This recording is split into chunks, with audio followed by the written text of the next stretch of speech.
नमस्ते सदावत्सले मातृभूमि। एक विषय जो इस समय चल रहा है और वो विषय ये है कि बिहार में जातिगत जनगणना हो रही है। बिहार सरकार का ऐसा मानना है कि जातियों की जिसकी जितनी हिस्सेदारी, जितनी जिसकी आबादी, उतनी उसकी हिस्सेदारी। ये उनका फॉर्मूला है कि जितने परसेंटेज में जो जाति हैं उतने परसेंटेज में उसको रिसोर्सेस का लाभ मिलना चाहिए। ऐसा बिहार सरकार का अपना दावा है। लेकिन सवाल यहाँ पर बहुत सारे हैं और बहुत सारे सवाल ये हैं कि आखिर जातियों के साथ खेला किसने। सबसे पहले तो जातियों के साथ खेलना शुरू किया मुगलों ने, या मुस्लिम शासन जो आए उन्होंने जातियों के आधार पर भेद करना शुरू किया। मैं अकबर की बात आपको बताऊं तो अकबर ने जब ये जानना चाहा बीरबल से, बीरबल एक ब्राह्मण था और कानपुर के नज़दीक कालपी एक स्थान है, वहाँ से वो जाता था। उसका ओरिजिनल नाम महेश दास दुबे था। तो बीरबल से उसने पूछा कि भाई हिंदुस्तान में साक्षात शासन अगर लाना है तो क्या करना होगा। और ये जो पीछे ब्राह्मण ग्रुप अपने आप को कहता है, इसका क्या सलूशन है। क्योंकि उसका मानना ये था कि सभी लोग ब्राह्मणों के द्वारा दिए गए मार्गदर्शन में क्षत्रिय युद्ध करता है और बाकी सभी लोग उसका सपोर्ट करते हैं। तो जब तक जनता उसके हाथ में नहीं होगी तब तक वो कैसे यहाँ शासन।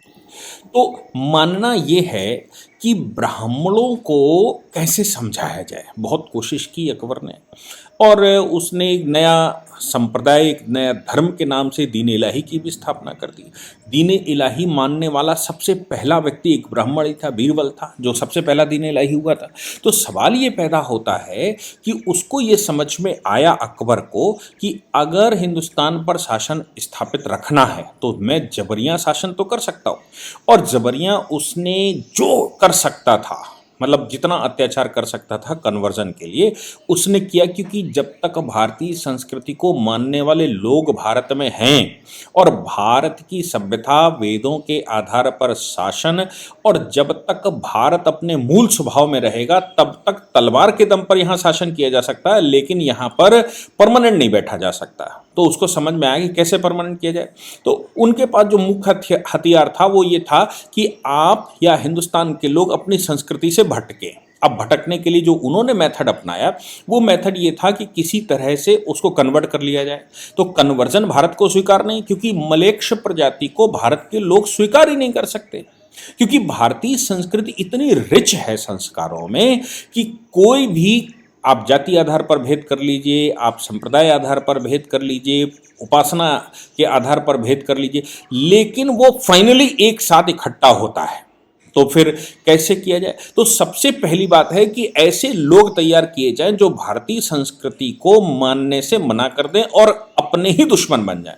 तो वो मुसलमान बनाने की कोशिश करता रहा, कुछ लोगों ने स्वीकार कर लिया, आदमी ने स्वीकार करके अकबर की सेना में शामिल हो गए। लेकिन परिवार में, घरों में वो अपनी वही पुरानी पद्धति अपनाते थे। ऐसे बहुत सारे क्षत्रियों के गांव उत्तर प्रदेश में हैं और देश में हैं जो आज भी, मैं समझता हूं कि बाहर से वो अपने आप को मुसलमान कहते हैं, लेकिन अभी भी वो जो घर में है तो घर में वो कुलदेवी को मानते हैं, मड़वा गाड़ते हैं। ऐसे बहुत सारे लोग जो मुसलमान हैं ऐसा फॉलो करते, ऐसा लोग बताते हैं।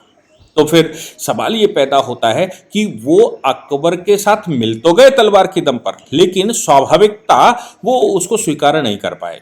तो अकबर ने एक नई प्रजाति शुरू कर दी जिसको दीन इलाही कहा गया।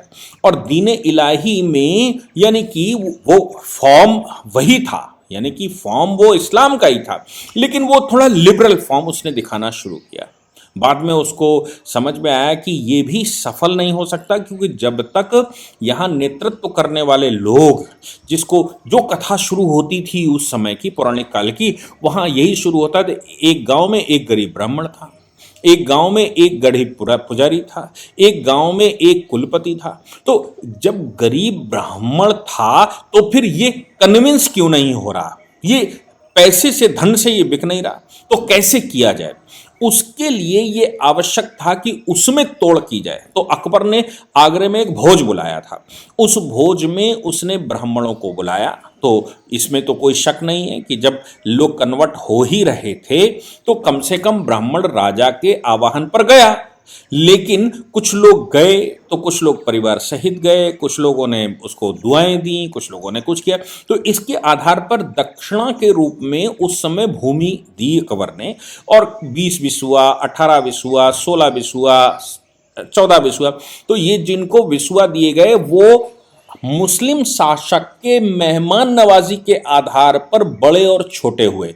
वही प्रक्रिया आज भी चल रही है कान्यकुब्ज ब्राह्मणों में कि वो अपने आप को 18 बिसुआ, 20 बिसुआ, यानी कि 20 बिसुआ का ब्राह्मण वो जो मुसलमानों के यहाँ भोजन करने गया, परिवार सहित गया और उसने वो सारा आतिथ्य स्वीकार किया, और 0 बिसुआ वाला वो या बिना बिसुआ वाला वो जिसने उनके आतिथ्य को स्वीकार नहीं किया, यानी कि वो मुस्लिम के यहाँ खाने नहीं गया, आक्रांता के यहाँ वो नहीं पहुंचा। तो ये भेद इस स्तर पर करने की कोशिश की। तो सबसे पहले उन्होंने जातियों के अंदर भेद। अब जातियां कैसे बनी? भारत में तो जाति व्यवस्था थी नहीं। अब आप वेदों को उठाकर देखेंगे, पुराणों को भी उठाकर देखिए, जाति व्यवस्था मिलती नहीं। व्यवस्था वर्ण व्यवस्था मिलती है, आश्रम व्यवस्था मिलती है। तो जाति व्यवस्था उस आधार पर बनी जो जिस प्रकार का व्यवसाय करता था, उस व्यवसाय से उसकी पहचान हुई, और वो अपने व्यवसाय में ही शादी बारात करता था, क्योंकि लड़की ही अगर उसी प्रकार के वातावरण से आएगी और दूसरे परिवार में जा रही है तो फिर उसको वहां कॉम्पेटिबिलिटी में कोई समस्या नहीं आती, वो अच्छे से स्टेब्लिश हो जाता है। और पारिवारिक व्यापार है, क्योंकि उस समय एमबीए की पढ़ाई नहीं होती थी, उस समय बिजनेस मैनेजमेंट की पढ़ाई नहीं होती थी।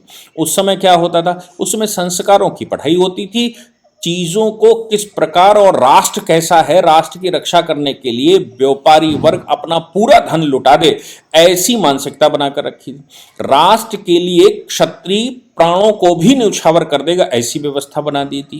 राष्ट्र के लिए ब्राह्मण दरिद्र बना रहेगा, गरीब बना रहेगा, धन का अर्जन नहीं करेगा, और लेकिन वो शिक्षण और अध्यापन का कार्य वही करेगा।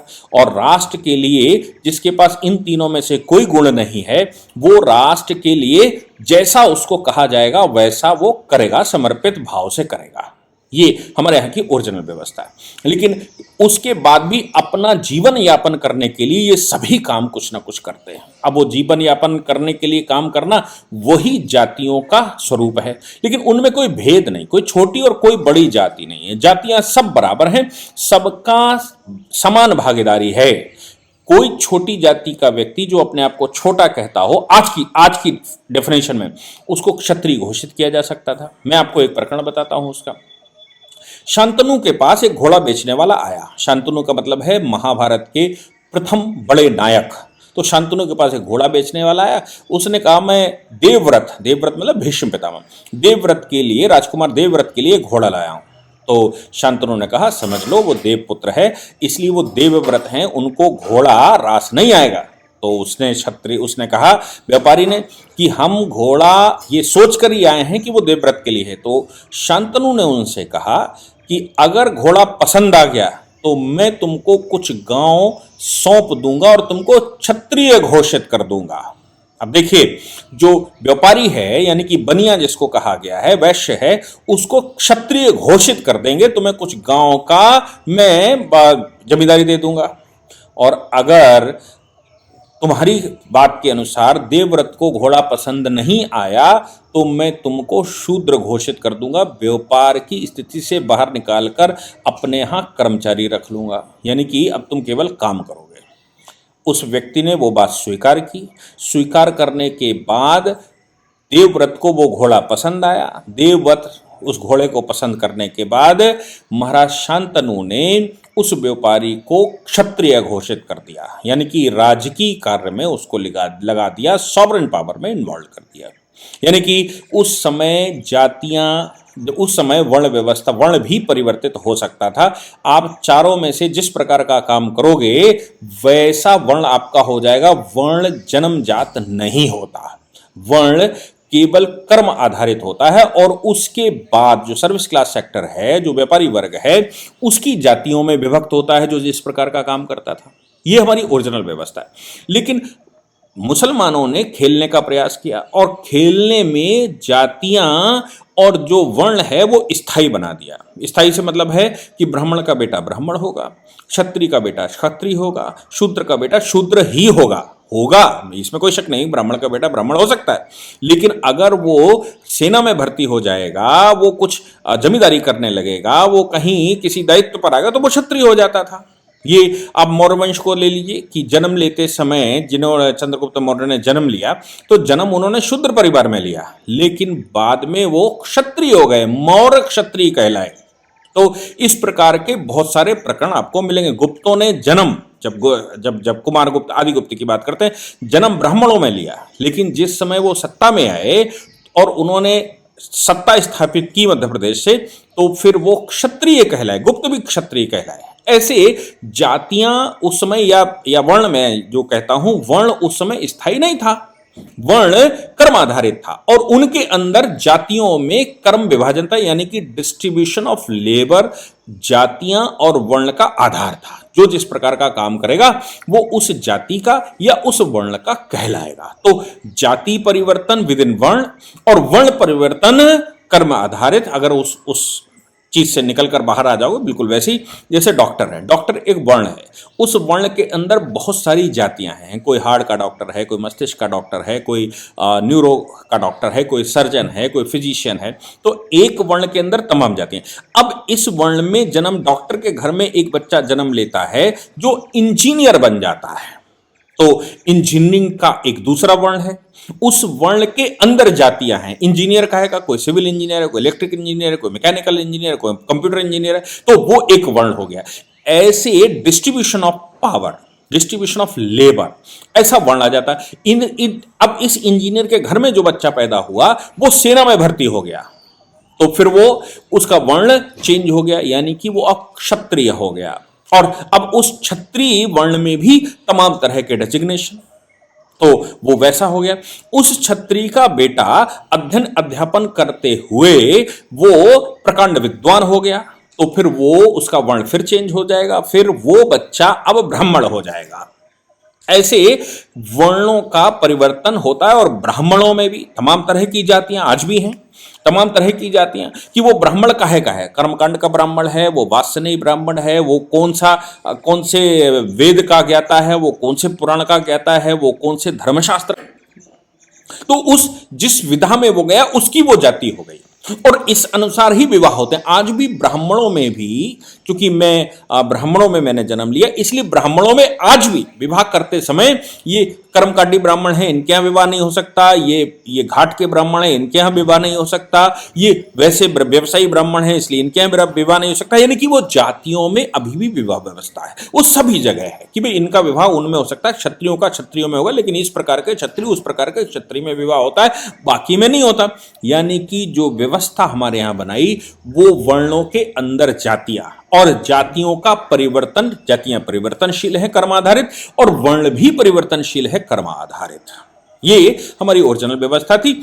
उसी को बाद में जब देखा कि ये मुसलमान उसको बहुत अच्छे से खेल नहीं पाए, बहुत बड़ा परिवर्तन उन्होंने कर लिया नो डाउट, लेकिन वो खेल नहीं पाए, तो अंग्रेज जब भारत में, ईसाई जब भारत में आया, तो ईसाई चूंकि पढ़ा लिखा वर्ग था, वो मस्तिष्क रूप से खेलता था, तलवार से कम।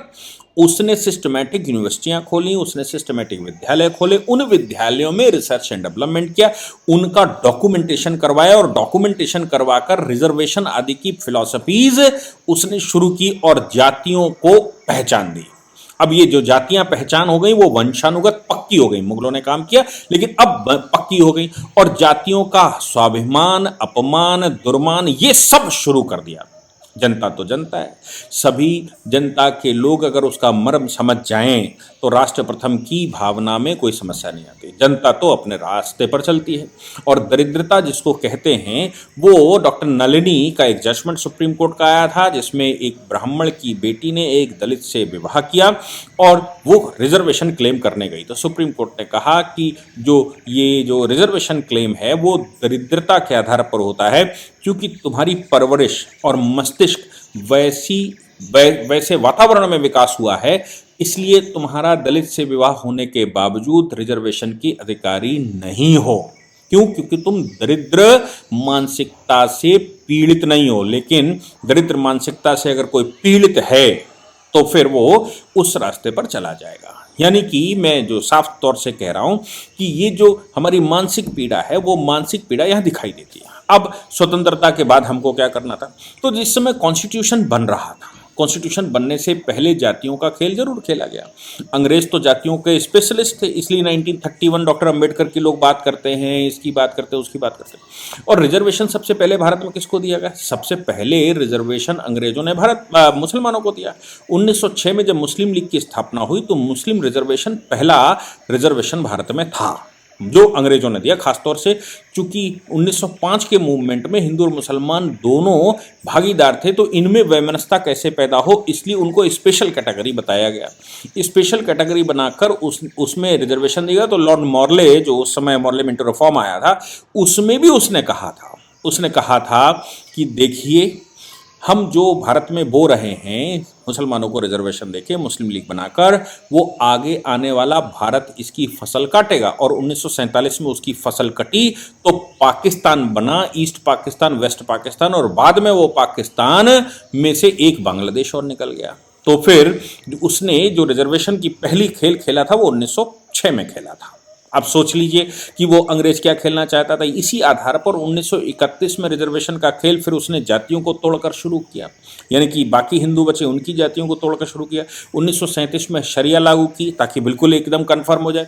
फिर 1941 में भारत में Hindu law, Hindu code bill लेकर आया। वो 1900 उसका एक commission, B N Rao commission बनाया, जिसको बाद में पटेल और राजेंद्र प्रसाद जी ने रिजेक्ट कर दिया स्वतंत्रता के बाद। नेहरू जी 1955-56 में फिर उसको ले आए, जब चूंकि दोनों निपट चुके, दोनों साइड हो चुके थे, इसलिए फिर ले आए। डॉक्टर अंबेडकर के सामने ये समस्या आई। तो जब आप नवंबर 1948 की कॉन्स्टिट्यूशन असेंबली की डिबेट पढ़ते हैं, उसके आर्टिकल, ड्राफ्ट कॉन्स्टिट्यूशन के आर्टिकल 9, जो बाद में आर्टिकल 15 बना, और उसका ही दूसरा रूप आर्टिकल 16 बना। उस समय आर्टिकल 9 और 10 हुआ करता था। मैं आप सबसे आग्रह करूंगा कि कॉन्स्टिट्यूशन असेंबली डिबेट के सेक्शन 9, आर्टिकल 9 और आर्टिकल 10 को पढ़िए, तो आपको उसकी डिबेट पढ़िए, तो आप डॉक्टर अंबेडकर को खोजिए और पढ़िए। वो नवंबर 1948 की बहस है। डॉक्टर अंबेडकर के सामने कुछ लोगों ने उस समय ये कहा कि आर्टिकल 9 में, यानी कि आर्टिकल 9(4), जो आज का आर्टिकल 15(4) है, जिसमें आप सबसे पहला रिजर्वेशन पाते हैं, उसमें यह कहा गया कि जो जातियां पिछड़ी हुई हैं, जो जातियां मार्जिन पर हैं, उन जातियों को यहां अपवाद रूप में 15(4) में रख देना चाहिए, यानी कि 9(4) में रख देना चाहिए। और उन जातियों के नाम लिख दीजिए कि भाई ये जो मार्जिन पर हैं, जिनके साथ भेदभाव हुआ, जो पिछड़ गई हैं किसी कारणवश, उनके उत्थान के लिए उन जातियों को रिजर्वेशन दिया जाएगा। डॉक्टर अंबेडकर ने उस व्यवस्था को साफ मना कर दिया। जबकि डॉक्टर अंबेडकर ही 1931 में जो पिछड़ा है, जो दलित है, जो शूद्र है, अपने जो हीन भावना जिसके अंदर पैदा कर दी है, उसके उत्थान के लिए आंदोलन करते हैं। लेकिन डॉक्टर अंबेडकर ने ही वहां पर मना कर दिया। और डॉक्टर अंबेडकर ने मना करते हुए कहा कि हम भारत की जो सबसे बड़ी समस्या है वो है हेट्रोजीनियस समाज। हेट्रोजीनियस समाज का मतलब जाति और सामाजिक भेदभाव। हम होमोजीनियस समाज बनाना चाहते हैं, और होमोजीनियस समाज का मतलब है कि समाज एक रूप में दिखाई दे, इसमें केवल एक जाति बने और एक वर्ण बने, वो हो राष्ट्र प्रथम, भारत एक, सबकी जाति एक हो, भारत एक। तो लोगों ने कहा कि जिनके साथ भेदभाव हुआ उनका क्या होगा? तो उन्होंने कहा उसके लिए कमीशन बनाएंगे। वो कमीशन एक क्राइटेरिया बनाएगा, उस क्राइटेरिया में जो लोग खरे उतरेंगे या जो लोग उस क्राइटेरिया में आएंगे, उनको हम रिजर्वेशन का लाभ देंगे, और उस बॉक्स को, उसको हम शेड्यूल कहेंगे, यानी कि एक अनुसूची कहेंगे। उस अनुसूची में जिसका जो जातियां आएंगी कमीशन की रिपोर्ट के अनुसार, उन जातियों को हम लाभ देंगे, और जैसी वो जातियां उत्थान कर जाएंगी तो उन जातियों को हटा देंगे और पिछड़े हुए को दोबारा ले आएंगे, दूसरे को ले आएंगे, किसी को जो पिछड़ा रह जाएगा। इसलिए हम शेड्यूल कास्ट और शेड्यूल ट्राइब तो बना सकते हैं, लेकिन सीधी जाति को पहचान देते हुए 15(4) में, यानी कि उस समय 9(4) में नहीं डाला जा सकता, क्योंकि फिर उसको बाहर जब निकालोगे तो फिर वो उसको भेदभाव लगेगा, तो फिर वो बाहर निकलने से मना कर देगा, और फिर वो देश में कहीं ना कहीं समस्या खड़ी करेगा। इसलिए शेड्यूल्ड जो कास्ट कमीशन है या शेड्यूल ट्राइब कमीशन है, उस कमीशन की जिम्मेवारी होगी कि वो तय करे कि पिछड़ा कौन है, यानी कि दलित कौन है, एससी कौन है, एसटी कौन। तो शेड्यूल कास्ट और शेड्यूल ट्राइब जो भी उसमें आएगा उसको दिया जाएगा। ये ओरिजिनल व्यवस्था डॉक्टर अंबेडकर ने की थी। तो आप सोच लीजिए कि इस व्यवस्था के तहत डॉक्टर अंबेडकर का जो विचार था वो ये था कि जातियों को सीधी पहचान नहीं दी जानी चाहिए, जाति व्यवस्था भारत में समाप्त की जानी चाहिए। सिर्फ एक व्यवस्था भारत में रहनी चाहिए कि वो भारत का नागरिक है, भारतीय है, और जो लोग भी जिस प्रकार की जातियां पिछड़ी हैं उनको कमीशन से आगे लाना। दूसरा उन्होंने कहा था, आर्टिकल 335 का प्रपोजल दिया। आर्टिकल 335 ये कहता है कि जो रिजर्वेशन की पॉलिसी जो कमीशन तय करेगा उसमें रिजर्वेशन इस प्रकार देना है कि देश की इफिशियंसी पर प्रभाव न डाले, यानी कि देश में जो देश की चाल, देश का डेवलपमेंट और देश का जो विकास होना चाहिए उस पर प्रभाव न डाले, इतना आपको उत्थान करना। ऐसा नहीं कि उत्थान करने के चक्कर में राष्ट्र कहीं चला जाए और देश के अंदर बहुत कुछ गलत हो जाए। देश के अंदर खासतौर से मैं जो वो कहना चाहते होंगे, देश में अंदर आपस में झगड़े हो जाएं और इसी आधार पर लोग विद्वेष भावना पैदा करें और एक दूसरे से लड़ें, क्योंकि लाभ मिलना जिसको शुरू हो जाएगा वो अपने बच्चों को भी लाभ देगा, क्योंकि ह्यूमन नेचर है, वो मानेगा नहीं। इसलिए ये व्यवस्था कमीशन को दी जानी चाहिए, ये व्यवस्था जातियों को यहां डालकर नहीं दी जानी चाहिए और राष्ट्र की इफिशियंसी पर इसका प्रभाव नहीं पड़ने दिया जाना चाहिए। यही कारण था कि रिजर्वेशन क्लास 1 की सर्विसेज में नहीं किया गया, ए क्लास की सर्विसेज में नहीं किया गया था रिजर्वेशन। उसका कारण यह था कि वो जो टॉप डिसीजन मेकर है वो मेरिट पर आना चाहिए, वो धक्का लगाकर ऊपर नहीं आना चाहिए। धक्का लगाकर आएगा कहीं ना कहीं उसकी कमजोरियां रहेंगी, वो कमजोरियों का सबको नुकसान होगा। इसलिए किसी भी जाति पंथ संप्रदाय का व्यक्ति हो वो योग्यता के अनुसार ए क्लास पोस्ट पर बैठेगा। जैसे डॉक्टर की पोस्ट है वहां पर भी, जो इंजीनियर्स की पोस्ट होती थी वहां पर, या जो सचिव की पोस्ट होती थी वहां पर, हाई कोर्ट के जजेस, सुप्रीम कोर्ट के जजेस होते थे। इन ऐसी जगहों पर जहां इफिशियंसी ही मैटर है वहां रिजर्वेशन नहीं किया गया था। ये तो बाद में सब किए गए हैं, अभी बहुत बाद में भी नहीं, अभी तो ये 20-25 साल का सब खेल है, जितना भी है 30 साल का, जो टॉप क्लास में क्लास ए सर्विसेज में रिजर्वेशन को दिया गया। क्योंकि जिसकी जितनी हिस्से जिसकी जितनी भागीदारी उतनी उसकी हिस्सेदारी, ये फॉर्मूला जो लेकर आए, तो इससे तो बंटवारा होना है। ये तो बंटवारा कर देगा कि भाई अगर 20% फला जाति का व्यक्ति है तो 20% रिसोर्सेज पर उसका अधिकार होना चाहिए, 10% पर उसका होना चाहिए, 5% पर उसका होना चाहिए। सभी जातियों का अपना बंटवारा कर लो। बंटवारा किसी भी राष्ट्र की एकता के लिए अच्छा नहीं होता। किसी भी देश की प्रोग्रेस में बंटवारा सबसे बड़ी बाधा होता है। परिवारों में भी एक व्यक्ति के 4 बच्चे हैं, सब अच्छे से अगर मिलकर रहें तो वो शक्ति बनता है, लेकिन अगर उनके बंटवारे हो जाएं, वो न्यूक्लियर फैमिली हो जाए, तो फिर वो शक्ति नहीं रहता, वो केवल जीवन यापन कर सकता है, वो शक्ति नहीं। हमारे देश में जो हिंदू समाज है वो एक शक्ति के रूप में तभी आ सकता है जब उनके बंटवारे को रोका जाए। जो नेचुरल रिसोर्सेस हैं, जो देश के रिसोर्सेस हैं, उन रिसोर्सेस का एक्सप्लॉयटेशन ना हो, उनका उपभोग हो, उनका दुरुपयोग ना हो, बंटवारे के आधार पर देश की इफिशियंसी कमजोर ना हो, ये उद्देश्य होना चाहिए। अगर उस पर इफिशियंसी पर कोई बाधा पड़ती है और जातियों के आधार पर पहचान देना, ये डॉक्टर अंबेडकर की मूल फिलॉसफी जो शेड्यूल उन्होंने बनाया था उसके विरुद्ध जाता है। और डॉक्टर अंबेडकर जो इस पीड़ा से पीड़ित रहे जीवन भर, जो मुसलमानों ने और अंग्रेजों ने, ईसाइयों ने भारत में बोया, उस पीड़ा से जो हीन भावना उनमें रही, वो हीन भावना का ही कारण था कि अंबेडकर सरनेम एक ब्राह्मण का है और डॉक्टर अंबेडकर को जो अपनी जाति से हीन भावना थी उससे उबारने के लिए उस ब्राह्मण टीचर ने ये कहा कि तुम बुद्धिजीवी हो, तुम्हारा इस देश में अधिकार है और तुम्हारे देश को तुम्हारी आवश्यकता है, तो अंबेडकर सरनेम इस्तेमाल करो। डॉक्टर अंबेडकर ने अंबेडकर सरनेम इस्तेमाल किया और देश के लिए वो ये बात समझते थे, इसीलिए उन्होंने ऐसी व्यवस्था की। लेकिन जातियों के जकड़े से हम चूंकि बाहर नहीं आ पा रहे थे, इसलिए डॉक्टर अंबेडकर ने रूम बदल लिया। कमरा बदलने का मतलब है कि वो अपने आप को बुद्ध कहने लगे, जहां जाति व्यवस्था नहीं थी लेकिन बाकी में जाति व्यवस्था थी, तो उन्होंने अपने आप को बुद्ध कहा। उनसे किसी ने पूछा, तो दत्तोबन ठेंगड़ी जी उनके उस समय अंतिम समय पर उनके साथ थे, उनकी सेवा में लगाए गए थे। उन्होंने उनसे पूछा कि ये क्या किया, तो उन्होंने कहा कि मैंने कमरा बदला है, मैंने मकान नहीं बदला। कमरा बदलने का मतलब था कि अगर ये जाति व्यवस्था भारत में इतनी जकड़ है, इस जाति व्यवस्था को समाप्त करना है, तो फिर बुद्ध को फॉलो करना पड़ेगा, और बुद्ध को अगर फॉलो करते हो तो फिर जातियां खत्म हो जाएंगी। और अगर बुद्ध को फॉलो न किया गया, जो एग्जिस्टिंग व्यवस्था है उस व्यवस्था को सुदृढ़ किया गया, तो फिर देश में समस्याएं हो जाएंगी, और नहीं तो लोग मुसलमान या ईसाई हो जाएंगे, तो और बड़ी समस्या खड़ी हो जाएगी। इसलिए बुद्ध हम स्वीकार करते हैं ताकि जाति जकड़न से हम बाहर आ जाएं। अब वो जाति जकड़न से बाहर करने के लिए उन्होंने शेड्यूल बनाया, शेड्यूल कास्ट, शेड्यूल ट्राइब का एक पेंडोरम बनाया, कमीशन अपॉइंट किया, और फिर खुद भी जाति व्यवस्था से परे हटकर बुद्ध हो गए। उन डॉक्टर अंबेडकर को क्या श्रद्धांजलि हम देना चाहते हैं जाति व्यवस्था को सामने लाकर? हाँ, जो पिछड़ा है, जो दरिद्र है, जो वंचित है, जो शोषित है, उसके उत्थान की व्यवस्था होनी ही चाहिए, क्योंकि देश आगे बढ़ाना है तो सब बराबरी के हिस्से से आगे बढ़ेंगे, सबके साथ काम करना पड़ेगा।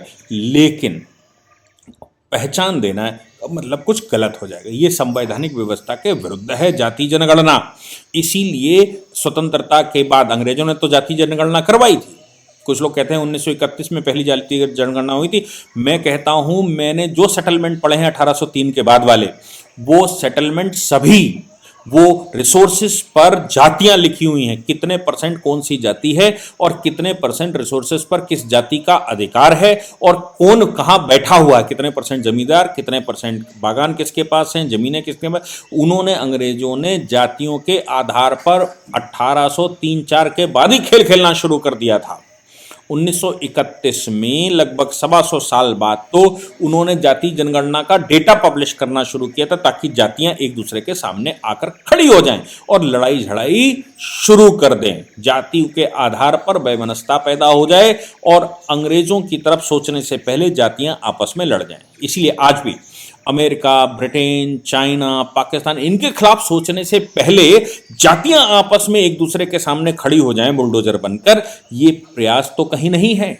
ये हमको सबको सोचना होगा। मुझे लगता है कि अगर इस लेक्चर को आप सुन रहे हैं, इसमें आपको जो खामियां इस लेक्चर में लगती हैं ज़रूर लिखेंगे। हो सकता है कि मैं उसका सही से एनालिसिस ना कर पाया हूं, हो सकता है वैदिक कल्चर, भारतीय सभ्यता, मिडिल एज, एंशिएंट एज और मॉडर्न एज, इनमें जो व्यवस्था थी उस व्यवस्था का मैं सही आकलन न कर पाया हूं।